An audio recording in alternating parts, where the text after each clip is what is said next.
System काय असते? System चांगली तर आपलं शहर चांगलं, सिस्टम खराब तर आपल्या शहराची अवस्था खराब.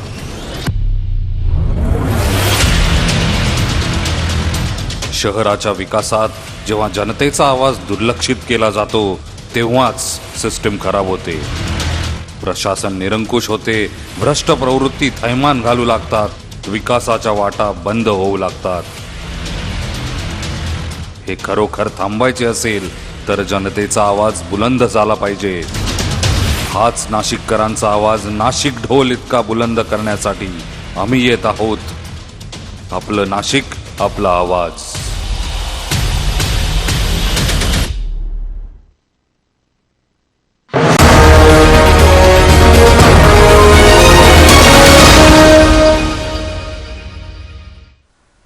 नमस्कार, मी रेणुका. तुम्ही बघताय आपलं नाशिक, आपला देश, आपलं राज्य या विशेष बातमीपत्रात स्वागत.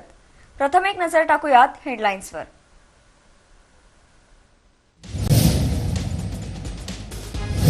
चंद्रपुरात ओबीसी महासंघाच्या नियोजन बैठकीत आंदोलनाची पुढील रणनीती तयार.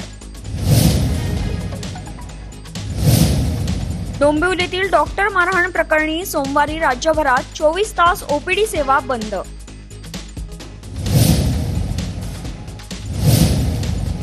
खळबळजनक पेंद्याबाई हत्याकांडाचा 36 तासात छडा, 3 आरोपी जेरबंद.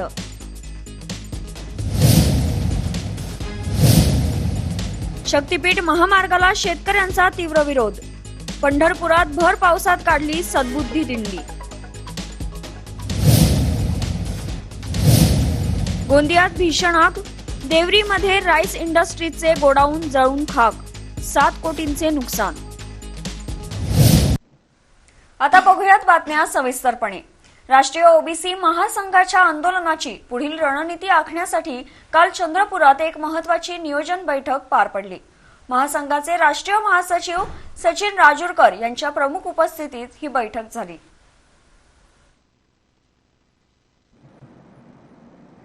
येत्या 7 ऑगस्ट रोजी बंगळुरू इथे राष्ट्रीय ओबीसी महासंघाचे 11वे राष्ट्रीय महाअधिवेशन आयोजित करण्यात आले. या अधिवेशनाच्या तयारीचा आढावा बैठकीत घेण्यात आला. या महाअधिवेशनात ओबीसींची जातनिहाय जनगणना करणे, जनगणनेत स्वतंत्र ओबीसी कॉलम असणे, केंद्रात स्वतंत्र ओबीसी मंत्रालय स्थापन करणे आणि क्रीमी लेअरची मर्यादा वाढवणे या प्रमुख मागण्यांवर सरकारचं लक्ष वेधण्यात येणार आहे. तसेच मागण्या मान्य न झाल्यास हिवाळी अधिवेशनात दिल्लीत तीव्र आंदोलन करण्याचा इशाराही देण्यात आलाय. साधारणतः सर्व राज्यामधून त्या अधिवेशनाला राष्ट्रीय ओबीसी महासंघाचे सर्व कार्यकर्ते येत असतात. प्रामुख्याने या अधिवेशनामध्ये यावेळी ओबीसी समाजाची जातीय जनगणना झाली पाहिजे आणि ओबीसीचा कॉलम असला पाहिजे ही मागणी घेऊन या अधिवेशनामध्ये प्रामुख्याची ही प्रमुख मागणी असणार आहे. आणि बाकी मागणी असणार आहे की ओबीसी समाजाचं केंद्रामध्ये स्वतंत्र मंत्रालय असला पाहिजे, क्रीमी लेअरची मर्यादा वाढली पाहिजे आणि बाकी काही ज्या आपली योजना आहे म्हणजे ओबीसीसाठी ज्या काही योजना आहे त्या सुद्धा असल्या पाहिजे. जर केंद्र सरकारने जातीय जनगणना करतो म्हणून स्वतः कॅबिनेट निर्णय घेतला, त्यानंतर 22 जानेवारी 2026 त्यांनी राजपत्र काढलं. त्या राजपत्रामध्ये कुठेही ओबीसीचा उल्लेख केलेला नाही. म्हणून हे आमचं असहकार आंदोलन तर सुरूच आहे. जर यानंतर सरकारनं अजूनही सुद्धा केंद्र सरकारने राजपत्र नाही काढलं तर येणाऱ्या हिवाळी अधिवेशनामध्ये रामलीला मैदानावर ठिय्या आंदोलन करणार आहे आणि संपूर्ण राज्यामधून या ठिय्या आंदोलनात उपस्थित सर्व ओबीसी लोक उपस्थित राहणार आहेत. दरम्यान केंद्र सरकार या मागण्यांवर काय पाऊल उचलणार आणि 7 ऑगस्टच्या बेंगळुरू अधिवेशनाला देशभरातून कसा प्रतिसाद मिळतो हे पाहणं महत्त्वाचं ठरणार आहे. न्यूज डेस्क, आपलं नाशिक. डोंबिवलीतील डॉक्टर मारहाण प्रकरणी आता इंडियन मेडिकल असोसिएशन आक्रमक झाली असून सोमवारी राज्यव्यापी 24 तासांच्या बंदची हाक देण्यात आली आहे. डोंबिवलीच्या शास्त्रीनगर रुग्णालयात डॉक्टरांना झालेल्या मारहाणीच्या निषेधार्थ आयएमएने निर्णय घेतलाय. या बंद दरम्यान राज्यातील सर्व ओपीडी सेवा बंद राहतील, मात्र आपत्कालीन आणि अतिदक्षता सेवा सुरू राहतील. डॉक्टरांच्या सुरक्षेसाठी कडक कायदा आणि रुग्णालयांसाठी स्पष्ट नियमावली करण्याची मागणी आयएमए कल्याणचे अध्यक्ष डॉक्टर राजेश राजू यांनी केली आहे. शासनाने ठोस कारवाई न केल्यास 9 ऑगस्ट पासून बेमुदत बंदचा इशाराही देण्यात आलाय. कल्याण डोंबिवली महानगरपालिकेत शास्त्रीनगर हॉस्पिटल डोंबिवलीमध्ये 7 जुलैला जे काही घटना घडली आहे त्याच्यानंतर जे हल्ला झालेली आहे डॉक्टरांवरती आणि तिथलं कर्मचारीनंतर जे गोष्टी घडली गेली आहे त्याच्यामुळं आपण 1 दिवसाचा संप त्यावेळेला कल्याणचं अख्खं असोसिएशन सगळ्यांनी त्यावेळेला आपण केलं होतं. त्याच्यानंतर आत्ता सध्या राज्यस्तरीयवर Indian medical association, Indian dental association, केम्स्वा, नीमा आणि आयुर्वेद व्यासपीठ या सगळ्यांनी राज्यस्तरावर Indian medical association state branch या सगळ्यांनी दखल घेऊन आपण सोमवारी सकाळी 6 वाजल्यापासून 20 तारीख जुलैला 21 जुलै सकाळी 6 वाजेपर्यंत मंगळवारी संप करण्यात येतो आहे. हे आपण जे एमर्जन्सी सर्व्हिसेस असतात एमर्जन्सी सर्व्हिसेस चालू ठेवणार आहेत. येणारे पेशंटला त्यांना कोणालाही त्रास होऊ नये म्हणून एमर्जन्सी सर्व्हिसेस चालू ठेवून OPD clinics, physiotherapy clinics, dental clinics आणि इलेक्टिव्ह ऑपरेशन सगळं प्रायव्हेट हॉस्पिटलचं बंद ठेवण्यात आहे. त्यामुळे उद्याच्या बंदचा रुग्णसेवेवर मोठा परिणाम होण्याची शक्यता असून शासन यावर काय भूमिका घेणार याकडे सगळ्यांचं लक्ष लागलं आहे. न्यूज डेस्क, आपलं नाशिक. कल्याण पूर्वेतील आडिवली परिसरात घडलेल्या खळबळजनक पेंद्याबाई हत्याकांडाचा अवघ्या 36 तासात छडा लावण्यात कल्याण गुन्हे शाखेला यश आलंय. या प्रकरणी पोलिसांनी 3 आरोपींना बेड्या ठोकल्या आहेत. अर्जुन काळपांडे उर्फ पेंद्याभाई याची त्याच्या प्रेयसी समोरच चाकूने 16 वार करून निर्घृण हत्या करण्यात आली होती.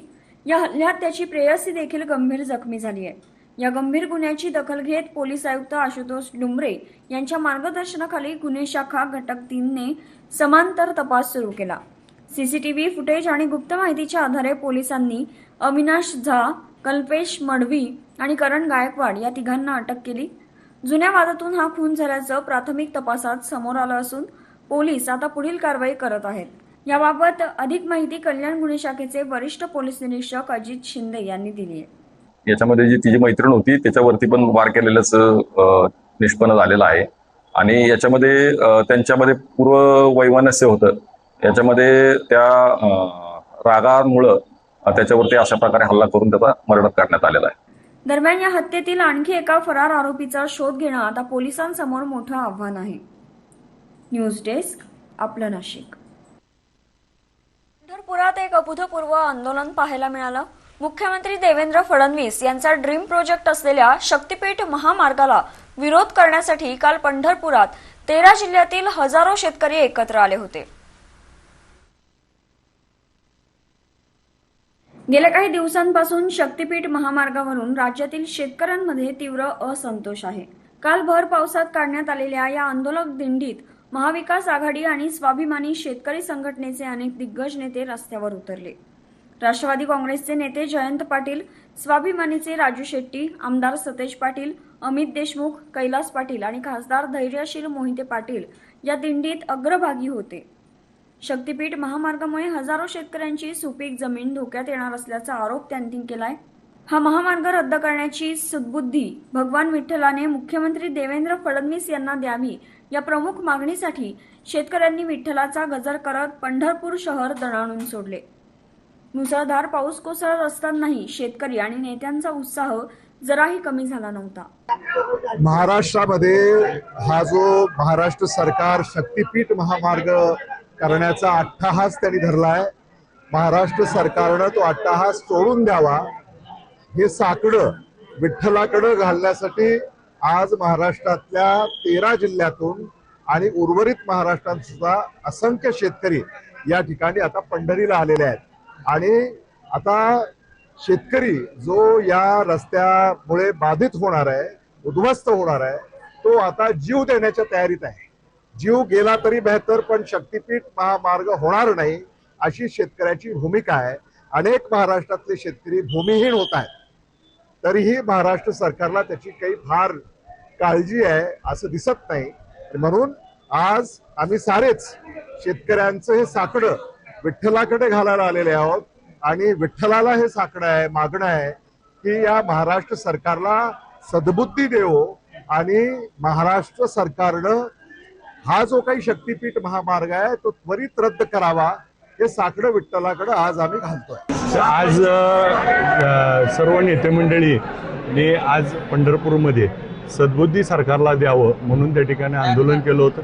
मला मोठ्या संख्येनं शेतकरी त्या ठिकाणी हजर होते. आज नामदेव पायरीला साकडं घातलंय आणि पंढरीच्या पांडुरंगाला साकडं घातले की सरकारला सद्बुद्धी येऊ दे आणि या शेतकऱ्याच्या मागण्या त्या ठिकाणी मान्य करू दे. दरम्यान पंढरपूरच्या या दिंडीने आता शक्तीपीठ महामार्गाविरोधातील आंदोलनाला अधिक धार दिली आहे. मुसळधार पावसात मिळालेल्या या प्रचंड प्रतिसादामुळे आता राज्य सरकार शक्तीपीठ महामार्गाबाबत आपला निर्णय मागे घेणार का याकडे संपूर्ण राज्याचं लक्ष लागलंय. न्यूज डेस्क, आपलं नाशिक. गोंदिया जिल्ह्यातील देवरी येथे मातेश्वरी राईस इंडस्ट्रीजच्या गोडाऊनला पहाटे भीषण आग लागून मोठं नुकसान झालंय. गोडाऊनमध्ये साठवलेले 42 धान लॉट आगीत जळून खाक झाले असून प्राथमिक अंदाजानुसार सुमारे 7 कोटी रुपयांचं नुकसान झाल्याची माहिती आहे. अग्निशमन दलाकडून आगीवर नियंत्रण मिळवण्याचे प्रयत्न सुरू असून महसूल विभागाने पंचनामा सुरू केलाय. गोंदिया जिल्ह्यातील देवरी येथील मातेश्वरी राईस इंडस्ट्रीजच्या गोडाऊनला आज पहाटे 2:30 वाजण्याच्या सुमारास भीषण आग लागली. गोडाऊनमध्ये आदिवासी विकास महामंडळ गडचिरोली, आदिवासी विकास महामंडळ भंडारा आणि मार्केट फेडरेशन गोंदिया यांचे एकूण 42 धान लॉट साठवून ठेवण्यात आले होते. आगीची माहिती मिळताच देवरी, आमगाव, सालकेसा आणि सडक अर्जुनी येथील अग्निशमक दल घटनास्थळी दाखल झाले. अग्निशमन दलाकडून आग आटोक्यात आणण्यासाठी युद्धपातळीवर प्रयत्न सुरू आहेत. आज सुबह 2:30 बजे की घटना है. हमें मिल से फ़ोन आया कि भैया आग लगी है. हम तुरंत दौड़ के आए यहाँ. फिर दमकल विभाग को फ़ोन किए. चारों तहसील से फिर दमकल विभाग की गाड़ी आई और हमने 42 लाख TDC भंडारा, TDC गढ़चिरौली और DMO गोंदिया से उठाए. अभी लगभग हमारा तो 5 से 7 करोड़ का नुकसान है. महसूल विभागाच्या अधिकाऱ्यांनी घटनास्थळी पंचनामा सुरू केला असून नुकसानीचा आढावा घेतला जातोय. मिल मालकाच्या प्राथमिक अंदाजानुसार या आगीत सुमारे 7 कोटी रुपयांचे नुकसान झाले. सर, आम्हाला माहिती मिळाली आहे की सकाळी आज की रात्री 2 वाजेच्या सुमारास इथं आग लागलेली आहे. आग लागण्याचं कारण काही आम्हाला माहिती पडलेलं नाही, तरी आमचं पंचनामा करणं चालू आहे. खूप अति प्रमाणात नुकसान झालेला दिसतच आहे आपल्याला. तर आता आम्ही कंटिन्यू ते बघत आहोत. काही जीवितहानी तर झालेली नाही आहे, पण आम्ही त्यांचं कार्य चालू असल्यामुळे आम्ही थोडा वेट करून करत आहोत पंचनामा. या दरम्यान आगीचे नेमके कारण अद्याप स्पष्ट झाले नसून पुढील तपास सुरू आहे. न्यूज डेस्क, आपलं नाशिक. पुण्यातील केतन अग्रवाल मृत्यू प्रकरणात आज केतनचे वडील विशाल अग्रवाल यांनी भावनिक प्रतिक्रिया दिली. माझा 26 वर्षांचा मुलगा गेला. मला वाटलं तो माझ्या आरतीला खांदा देईल, पण दुर्दैवाने मलाच त्याला खांदा द्यावा लागला. अशा शब्दात त्यांनी आपल्या वेदना व्यक्त केल्या. या प्रकरणी निष्पक्ष तपास करून दोषींवर कठोर कारवाई करण्याची मागणी त्यांनी केली आहे. मी सगळ्या समाजांना हात जोडून विनंती करतो, आत्तापर्यंत तुम्ही माझा सगळा खूप चांगला साथ दिला आहे. अजून मला न्याय भेटण्यासाठी सगळ्यांनी माझा असाच साथ द्यावा आणि ह्या दोघा आरोपीला व ह्याच्यात जे जे आरोपी असतील, जे समोर येतील पोलीस इन्व्हेस्टिगेशनमध्ये, त्या सगळ्यांना शिक्षा भेटण्यासाठी माझा सहयोग करावा अशी मी त्यांना विनंती करतो. सर, मी सून आणायला गेलतो माझ्या घरासाठी.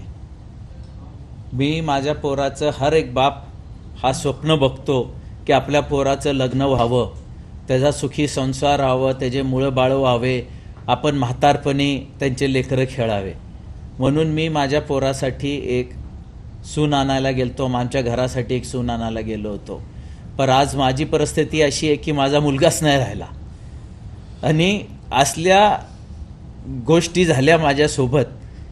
कुठल्याही बापासंगत होऊ नये ही माझी सगळ्यांना देवाचरणी प्रार्थना आहे की जी घटना माझ्या मुलासोबत झाली, एक आपण कुठलीही मुलगी सून म्हणून घ्यायला गेलतो चांगल्या घराची, सगळं करून तिचं काय मॅटर होतं त्यांनी एकदा स्पष्ट नाही म्हणून सांगितलं असतं तर ही गोष्ट कधीची झाली असती.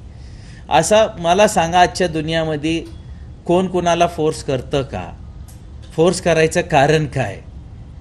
आज माझा 26 वर्षाचा मुलगा, मी त्याला एवढं शिक्षण दिलं, एवढं व्यवस्थित त्याला पाळलं पोसलं की तो म्हातारपणी मला सांभाळेल, तो माझ्या आरतीला खांदा देईल. पण माझी परिस्थिती आली की मी त्याच्या आरतीला खांदा देतोय.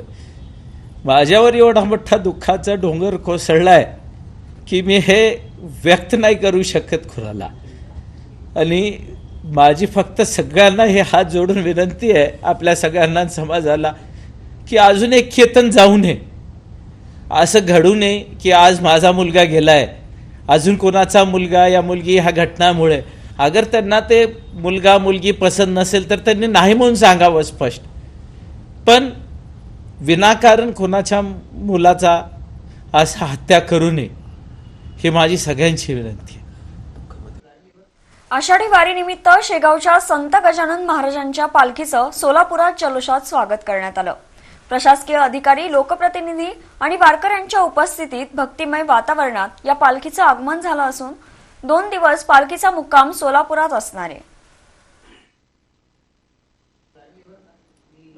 शेगावच्या संत गजानन महाराजांच्या पालखीचे सोलापूर शहरात भक्तिभावाने स्वागत करण्यात आले. सिद्धारामेश्वरांच्या पावनभूमीत प्रशासकीय अधिकारी आणि लोकप्रतिनिधींनी पालखीचे स्वागत केले. शेगाव ते पंढरपूर असा सुमारे 750 किलोमीटरचा आणि 33 दिवसांचा प्रवास पालखी करत आहे. उळे गावातील मुक्कामानंतर पालखी सोलापूर शहरात दाखल झाली. आम्ही सर्व सोलापूरकर आज या ठिकाणी आपण पालखीचे या ठिकाणी आगमन करून जे काय पालखीमध्ये व्यवस्था लागेल ही सर्व महानगरपालिकेच्या वतीने आपण सर्व व्यवस्था करण्याचं काम या ठिकाणी आपण केलेलं आहे. आणि आमचं भाग्य आहे की आज गजानन महाराजांचं या ठिकाणी आम्हाला दर्शन घेता आलं. हे सर्व सोलापूरकरांना या ठिकाणी विनंती की आपण देखील सर्वांनी या ठिकाणी दर्शन घ्यावं. नव्या मार्गाची जी आता आपण व्यवस्था आहे ती अतिशय चांगल्या पद्धतीने आपण करण्यात आलेले. ज्या ठिकाणी जे काही अडथळे असतील त्या अडथळे आपण दूर करून जी काय भक्तांना व्यवस्था लागेल त्यात आपलं आरोग्य विभाग असेल आणि अँब्युलन्स असेल, तसेच आपण प्रत्येक ठिकाणी फिरतं शौचालय असेल आणि आरोग्याच्या दृष्टिकोनातून सर्व डॉक्टर्स लोकांना पण देखील आपण या ठिकाणी सूचना दिलेल्या आहे की पालखी सोबत राहून आपण त्यांना जे काही सहकार्य करायचं ते आपण सर्व करणार आहोत. सोलापुरात पालखीचा 2 दिवस मुक्काम असणार आहे. ज्ञानोबा तुकोबाच्या जयघोषात झेंडेकरी, टाळकरी आणि वारकरी पंढरपूरच्या दिशेने मार्गक्रम करत आहे. यंदा संत गजानन महाराजांच्या पालखी सोहळ्याचे 57वे वर्ष साजरे होते. न्यूज डेस्क, आपलं नाशिक. बातमीपत्रात वेळ झाली एका छोट्याशा ब्रेकची. तुम्ही कुठेही जाऊ नका, पाहत रहा आपलं नाशिक. तुंबलेल्या गटारी तरी प्रशासनाची शिरजोरी, दुर्गंधीत जगणाऱ्या तुमच्या नरक यातनांचा आता आम्ही होणार बुलंद आवाज. आपलं नाशिक, आपला आवाज. खड्डेमय रस्ते आणि सुस्त प्रशासन, तुमच्या दबलेल्या संतापाचा आता आम्ही होतोय बुलंद आवाज. आपलं नाशिक, आपला आवाज. पाण्यासाठी वणवण पण निर्ढावलेलं प्रशासन, तुमच्या या रोजच्या संतापाचा आता आम्ही होणार बुलंद आवाज. आपलं नाशिक, आपला आवाज. नळाला नाही पाणी पण प्रशासनाची रडगाणी, तुमच्या या तहानलेल्या प्रश्नांचा आता आम्ही होणार बुलंद आवाज. आपलं नाशिक, आपला आवाज. तुटलेली खेळणी, उद्याने भकास, चिमुकल्यांच्या आनंदासाठी प्रशासन उदास. बालमनाचा आता आम्ही होणार बुलंद आवाज. आपलं नाशिक, आपला आवाज. तुंबलेल्या गटारी तरी प्रशासनाची शिरजोरी, दुर्गंधीत जगणाऱ्या तुमच्या नरक यातनांचा आता आम्ही होणार बुलंद आवाज. आपलं नाशिक, आपला आवाज.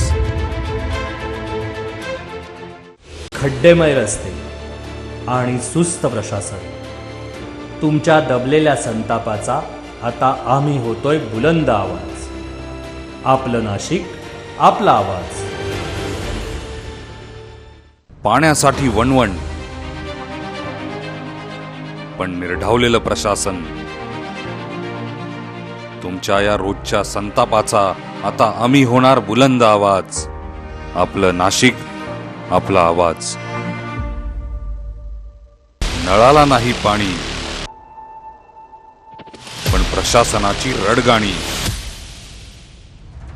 तुमच्या या तहानलेल्या प्रश्नांचा आता आम्ही होणार बुलंद आवाज.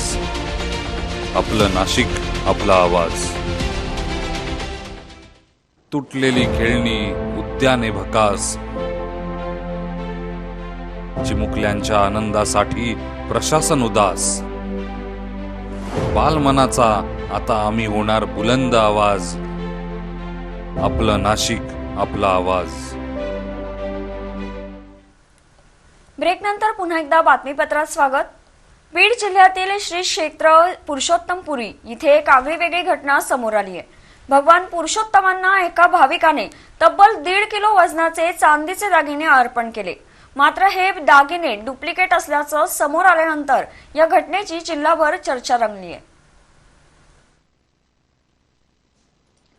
बीड जिल्ह्यातील श्री क्षेत्र पुरुषोत्तमपुरी येथे अधिक मासानिमित्त भाविकांची मोठी गर्दी झाली होती.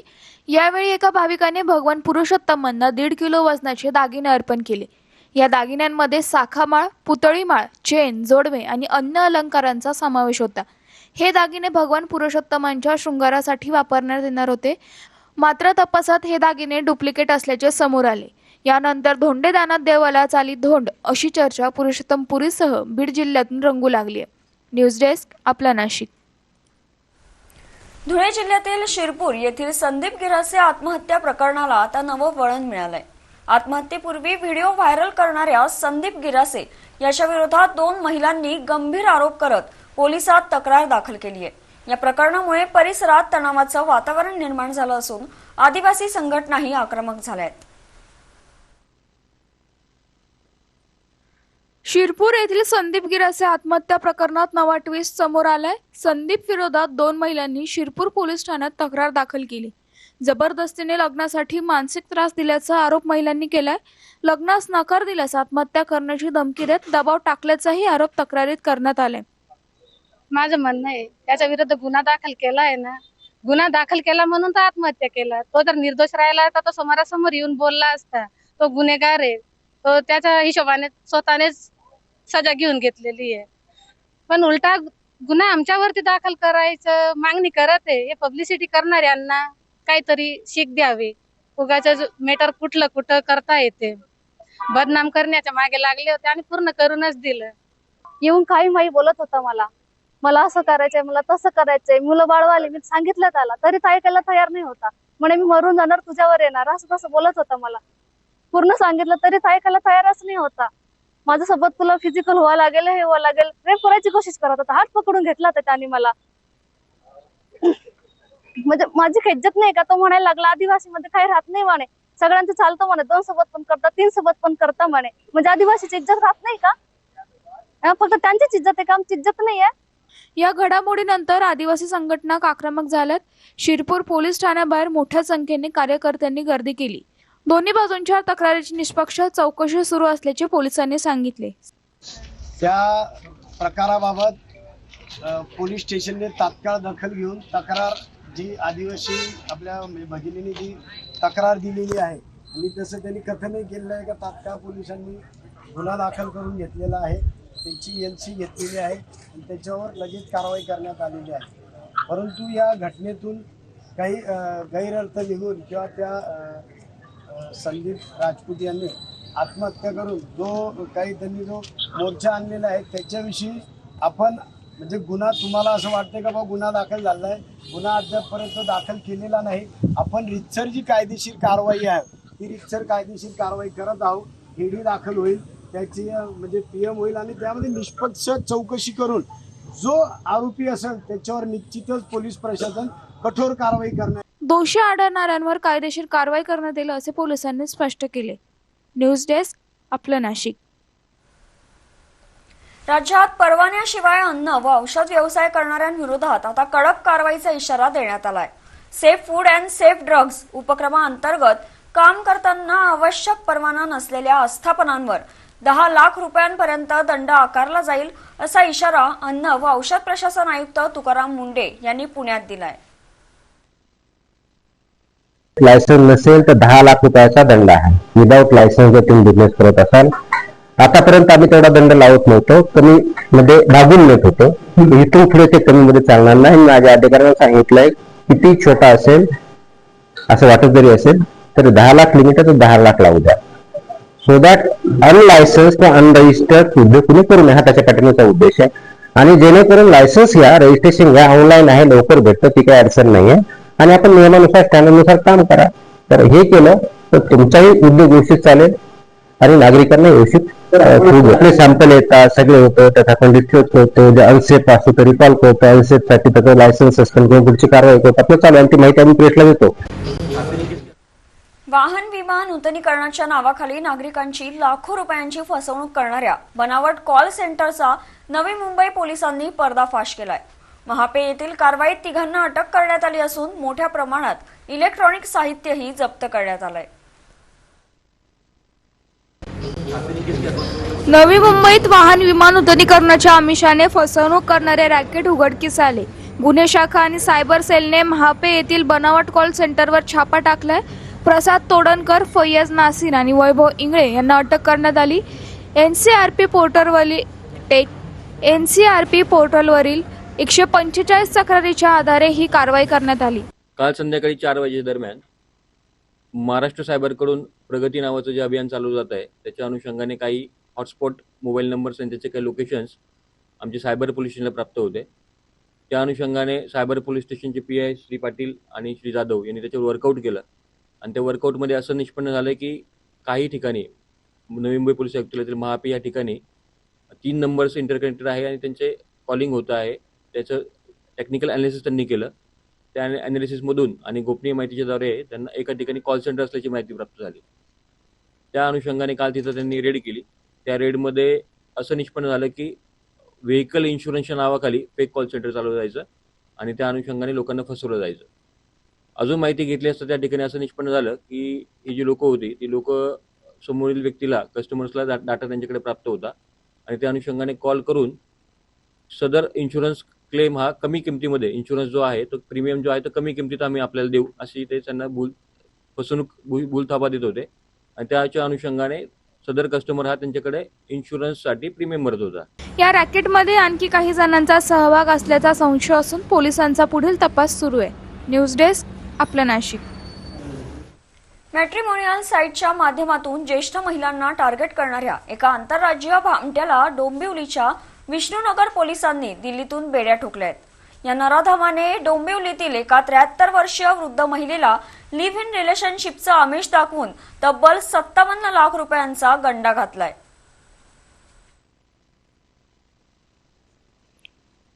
आरोपी अनुज तिवारी हा मॅट्रिमोनियल संकेतस्थळावर स्वतःचा बनावट प्रोफाईल तयार करायचा. त्यानंतर एकट्या राहणाऱ्या किंवा ज्येष्ठ महिलांशी मैत्री करून त्यांचा विश्वास संपादन करायचा. डोंबिवलीतील पीडित वृद्ध महिलेला त्याने विवाहाचे आणि सोबत राहण्याचे खोटे स्वप्न दाखवले. त्यानंतर कधी व्यवसाय तर कधी आजारपणाचं कारण सांगून त्याने हळूहळू या महिलेकडून 57 लाख रुपये उकळले. धक्कादायक बाब म्हणजे या आर्थिक फसवणुकीमुळे सर्वस्व गमावलेल्या या 73 वर्षीय वृद्ध महिलेवर थेट वृद्धाश्रमात जाण्याची वेळ आली आहे. आरोपी सध्या विष्णुनगर पोलिसांच्या ताब्यात असून न्यायालयीन कोठडीत आहे. त्याने आणखी किती महिलांची फसवणूक केली आहे याचा कसून तपास पोलीस करत आहेत. दरम्यान अशा प्रकारच्या सायबर फसवणुकीला बळी पडलेल्या इतर महिलांनीही न घाबरता पुढे येत तक्रार दाखल करावी असं आवाहन पोलिसांनी केलंय. 2025 मध्ये एका वृद्ध महिलेला मॅट्रिमोनियल साईटवरून एका आरोपीने संपर्क करून तिच्याबरोबर राहून आणि तिचेच मोबाईल सिम कार्ड वगैरे यूज करून त्याने तिला फ्लॅट घेण्याचा बहाणा दाखवला आणि त्या माध्यमातून तिच्याकडून जवळपास 57 लाख रुपये घेऊन तो पळून गेलेला होता. आरोपीचा शोध लागत नव्हता. आरोपीचा आम्ही शोध लावलेला आहे आणि त्यास अटक केलेली आहे. आरोपीचं नाव आहे अनुज संतोष तिवारी उर्फ अनुज कुमार चंद्रप्रकाश त्रिवेदी उर्फ अनुज सिंग संतोष सिंग अग्रवाल, वय 48 वर्ष. हा मूळचा ग्राम चंद्रावल, पोस्ट मोहकमपूर, मंदरुवा, जिल्हा सीतापूर, राज्य उत्तर प्रदेश या ठिकाणचा आहे. या आरोपीने अशाच पद्धतीने इतर महिलांनासुद्धा फसवलेले आहे आणि त्यांची आर्थिक फसवणूक केलेली आहे. या बाबतीतले त्याच्यावर दिल्ली आणि अमरावती या ठिकाणी मीरा भाईंदर या ठिकाणी सुद्धा गुन्हे नोंद करण्यात आलेले आहे. आरोपीची कालच ज्युडिशियल कस्टडीमध्ये रवानगी झालेली आहे. दरम्यान आता पुढे या प्रकरणात आणखी काय समोर येतं याकडे सगळ्यांचं लक्ष लागून आहे. न्यूज डेस्क, आपलं नाशिक. अवघे गरजे पंढरपूर, चालला नामाचा गजर. विठ्ठल नामाचा गजर करत आषाढी एकादशी सोहळ्यासाठी लाखो वारकरी पंढरपुरात दाखल झाले असून या दर्शनासाठी तासनतास रांगेत उभं राहणाऱ्या भाविकांची कोणतीही गैरसोय होऊ नये यासाठी दर्शन रांगेतच भाविकांसाठी अन्न आणि पाण्याची व्यापक व्यवस्था करण्यात आली आहे.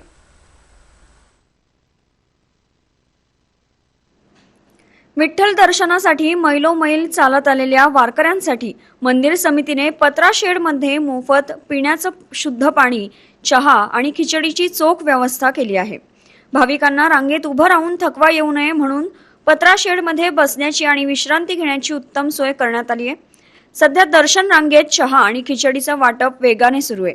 विशेष म्हणजे उद्यापासून भाविकांना सकाळ, दुपार आणि रात्र अशा तीनही वेळचं मोफत भोजन थेट मंदिर समितीमार्फत दिलं जाणार आहे. यामुळे हजारो भाविकांना मोठा दिलासा मिळणार आहे. पंढरपुरात वाढती गर्दी लक्षात घेता मंदिर समितीचे अधिकारी, कर्मचारी आणि शेकडो स्वयंसेवक रात्रंदिवस भाविकांच्या सेवेसाठी तैनात आहेत. दर्शन प्रक्रिया सुरक्षित, शिस्तबद्ध आणि सुरळीत पार पडावी यासाठी समितीने चोख नियोजन केलंय. आज लाखोंच्या संख्येने या पंढरी नगरीमध्ये भाविक दर्शनासाठी दाखल झालेले आहेत. आपण पाहतोय की आज 7 पत्रा शेड भरून या ठिकाणी भाविक दर्शन रांगेत उभे आहेत. आज जवळपास 7 ते 8 तासांचा कालावधी दर्शनासाठी लागत आहे आणि मुखदर्शनासाठी 1 तासामध्ये मुखदर्शन होत आहे. दर्शन रांगेत उभे राहिलेल्या भाविकांना या ठिकाणी दर्शन वॉटरप्रूफ आपण शेड सगळे उभारलेले आहेत. त्याच्यामध्ये फॅन कूलरची व्यवस्था केलेली आहे. भाविकांना दर्शन रांगेत शुद्ध पिण्याचं पाणी, चहा, खिचडीचं वाटप हे मंदिरे समितीमार्फत करण्यात येत आहे. त्याचप्रमाणे कुठल्याही असुविधा झाल्या तर या ठिकाणी आरोग्य सुविधा असेल, पोलीस मदत केंद्र असेल, पब्लिक अनाउन्समेंट सिस्टीम आहे, CCTV कॅमेरे लावले आहेत आणि आज संध्याकाळपासून लाईव्ह दर्शनाच्या स्क्रीन सुद्धा या ठिकाणी लावण्यात येतील. आणि आपण पाहतोय की या सर्वांवरती नियंत्रण ठेवण्यासाठी या ठिकाणी कंट्रोल रूम सुद्धा स्थापन झालेली आहे. त्या ठिकाणी सर्वच डिपार्टमेंटचे अधिकारी भाविकांना सोयी सुविधा देण्यासाठी आणि त्यांच्या अडचणी सोडवण्यासाठी आता मंदिरे समिती असेल, जिल्हा प्रशासन असेल, सर्वजण सज्ज झालेले आहेत. दरम्यान आषाढी एकादशी सोहळ्यासाठी पंढरपूर नगरी सज्ज झाली असून भाविकांमध्येही उत्साहाचं वातावरण आहे. न्यूज डेस्क, आपलं नाशिक. शेवटी पुन्हा एकदा नजर टाकूयात हेडलाईन्सवर.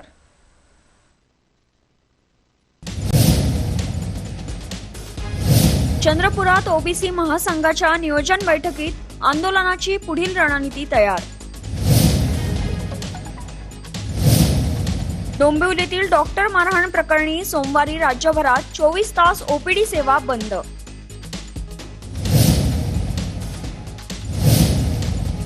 खळबळजनक पेंद्याबाई हत्याकांडाचा 36 तासात छडा, 3 आरोपी जेरबंद.